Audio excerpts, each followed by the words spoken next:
গুম কমিশন তারা বাস্তবায়ন করে নাই, মানবাধিকার কমিশন করে নাই, বিচার বিভাগের স্বাধীনতা সেপারেশন অফ জুডিশিয়ারি করে নাই। এখন আগের মতো যদি হয়, আইন মন্ত্রণালয় থেকে যে অর্ডার আসবে সেটাই কোর্ট মানবে, এরকম হয়ে গেলে তো আর আইনের শাসন হলো না। অতএব আজকের এই দিনে আমাদের শপথ নিতে হবে, জুলাইয়ের চেতনা আমরা এদেশে বাস্তবায়ন করে ছাড়ব ইনশাআল্লাহ। শহীদের রক্ত, আল্লাহর ওলিদের চোখের পানি কোনোদিন ব্যর্থ হয় না, এটা আমাদের মনে রাখতে হবে। এবং আজকে আমি সবসময় ঐক্যের ডাক দিয়েছি, ঐক্যের। আমি একথা বারবার বলেছি, আগামী 50 বছর এই সুযোগ নাও আসতে পারে, আমরা ঐক্যবদ্ধ হই, ঐক্যই শক্তি।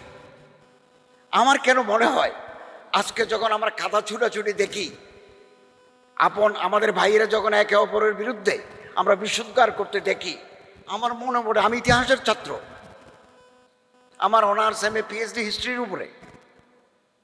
আজ থেকে 150 বছর আগে ভারতের ব্রিটিশ বিরোধী আন্দোলনের অন্যতম পুরুদা নেতা শেখ ওলিদ আল্লামা মাহমুদুল হাসান রহমতুল্লাহ বলেছেন, अगर समंदर की तह में 2 मछलियां लड़ रही हो तो यकीनन उसके पश्च ইহুদি का हाथ होगा। সমুদ্রের 30 হাত পানির নিচে যদি দুটা মাছ লড়াই করে, উপর থেকে যদি তুমি দেখো, বুঝি নিবা এর পিছনেও ষড়যন্ত্র আছে।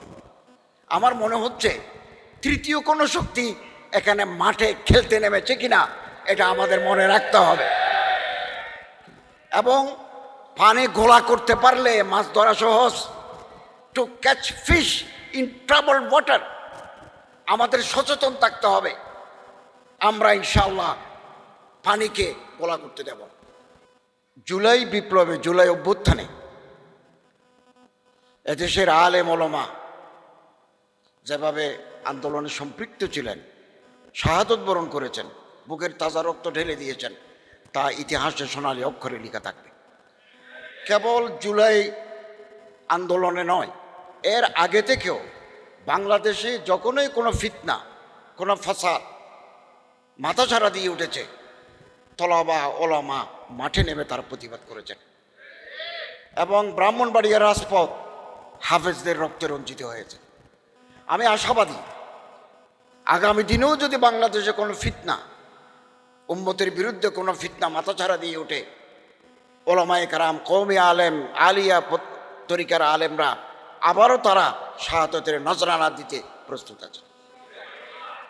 এবং আজকের যে সাংবিধানিক ধারাবাহিকতা, কনস্টিটিউশনাল কন্টিনিউটি, এটা জুলাই বিপ্লবের কারণে সম্ভব হয়েছে। এবং আমরা যারা দায়িত্ব নিয়েছি 8 আগস্ট রাতে, তখন দেশের সরকার নাই, প্রাইম মিনিস্টার নাই, সংসদ নাই, পার্লামেন্ট ডিসলভ, সুপ্রিম কোর্টের 107 ধারা 106 ধারা মতে একটা ইন্টারিম গভর্নমেন্ট করার জন্য রাষ্ট্রপতি, মহামান্য রাষ্ট্রপতি অনুমোদন চেয়েছেন, অনুমোদন পাওয়া গেল। আমরা যে সময় দায়িত্ব নিলাম, ঢাকাতে ট্রাফিক নাই, স্কুলের ছেলে মেয়েরা ট্রাফিকের দায়িত্ব পালন করেছে, থানা আগুনে জ্বলে ছাই হয়ে গেছে, এই মুহূর্তে পুলিশ নাই। এই মুহূর্তে আমরা দায়িত্ব নিয়েছি, 18 মাস আমরা রাত দিন পরিশ্রম করেছি।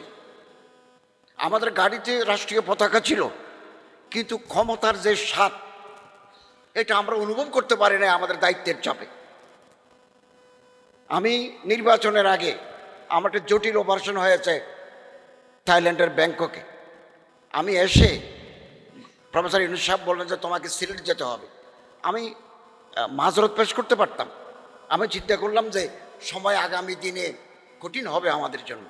আমি সুনামগঞ্জ, হবিগঞ্জ, মৌলভীবাজারে এই হানা ভোটের পক্ষে মিটিং করেছি জেলা প্রশাসনের সহযোগিতায়।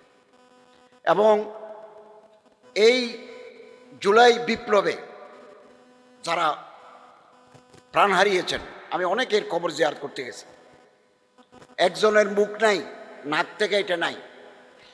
ঢাকা হসপিটালে আমি থাকতে গেছি, দেখতে গেছি, অনুদান দিয়েছি। আমরা তাকে রাশিয়া পাঠিয়েছি, সিঙ্গাপুর পাঠিয়েছি। আমি থাইল্যান্ড থাকতে আমাদের হাই কমিশনার আমাকে বললেন, স্যার আপনারা যে ছেলেটা পাঠিয়েছেন ও মারা গেছে, তো আমরা দেখতে যাবো। আমি গেছি মর্গে, যেহেতু বেশি দিন থাকতে হয়েছে তাকে আমরা আরেকটা হসপিটালে ভর্তি করেছি। মর্গের ভিতরে যাই, তার লাশ দেখলাম, তার জন্য মোনাজাত করলাম। বাইরে এসে তার মা বোনের সাথে কথা বললাম যে আপনার ছেলে কি করতেন? বললো আমার ছেলে হাফেজে কোরআন, বাড়ি নোয়াখালী। কিছুদিন মাদ্রাসায় পড়ার পরে ওই সেলাইয়ের কাজ করতো, টেলারিংয়ের কাজ করতো। যেহেতু বুকে কোরআন আছে, মাদ্রাসায় পড়ছে, এই আন্দোলনে সে ঘরে বসে থাকতে পারে না, চট্টগ্রামে সে গুলি খেয়েছে। এগুলো আমরা দেখেছি। আমরা দায়িত্ব পালনকালীন 133টা আমরা অর্ডিন্যান্স চালু করেছি, জারি করেছি রাষ্ট্রপতির অনুমোদন ক্রমে। বর্তমান গভর্নমেন্ট ক্ষমতায় আসার পরে 98টা পুরোপুরি তারা আইনে পরিণত করেছে, 35টা করে নাই। এর মধ্যে কি করে নাই? গুম কমিশন তারা বাস্তবায়ন করে নাই, মানবাধিকার কমিশন করে নাই, বিচার বিভাগের স্বাধীনতা, সেপারেশন অফ জুডিশিয়ারি করে নাই। এখন আগের মতো যদি হয়, আইন মন্ত্রণালয় থেকে যে অর্ডার আসবে সেটাই কোর্ট মানবে, এরকম হয়ে গেলে তো আর আইনের শাসন হলো না। অতএব আজকের এই দিনে আমাদের শপথ নিতে হবে, জুলাইয়ের চেতনা আমরা এই দেশে বাস্তবায়ন করে ছাড়বো ইনশাআল্লাহ। শহীদের রক্ত, আল্লাহর ওলিদের চোখের পানি কোনোদিন ব্যর্থ হয় না, এটা আমাদের মনে রাখতে হবে। এবং আজকে আমি সবসময় ঐক্যের ডাক দিয়েছি, ঐক্যের। আমি একথা বারবার বলেছি, আগামী 50 বছর এই সুযোগ নাও আসতে পারে। আমরা ঐক্যবদ্ধ হই, ঐক্যই শক্তি।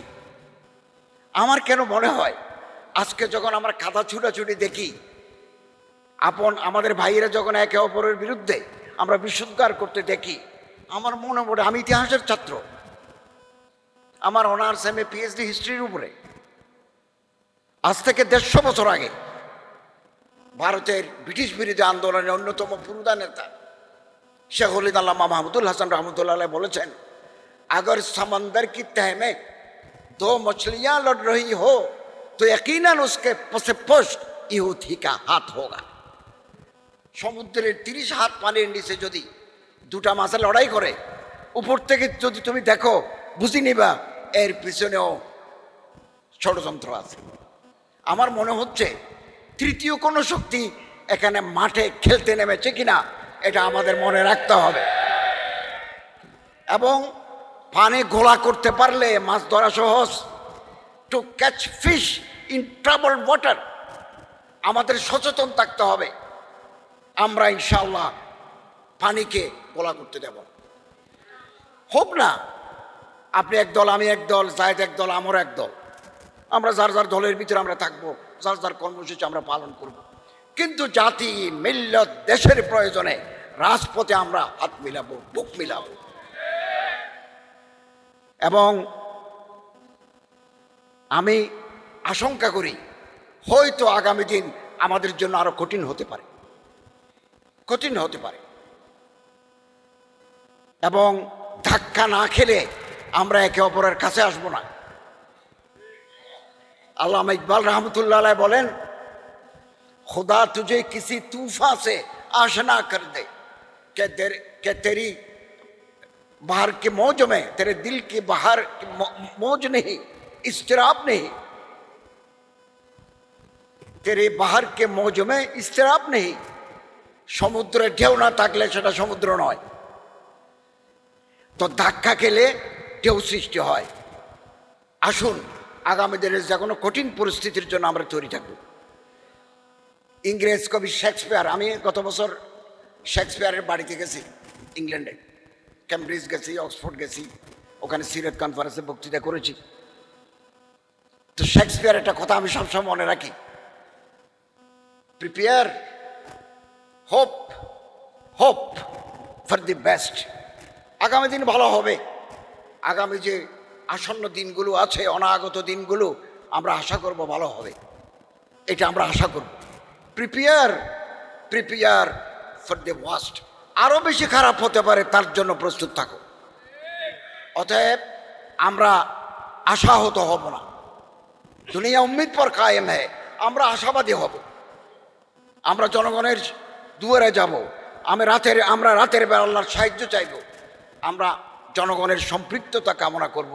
ইনশাআল্লাহ আজিজ, এই দেশে কোরআন এবং সুন্নতের আলোকে একটা কল্যাণ রাষ্ট্র আগামী দিনে প্রতিষ্ঠিত হবে ইনশাআল্লাহ। আল্লাহু ওয়ালিয়ুত তৌফিক হুয়াল মুওয়াফফিক ওয়াল মুঈন। আসসালামু আলাইকুম ওয়া রাহমাতুল্লাহি ওয়া বারাকাতুহু।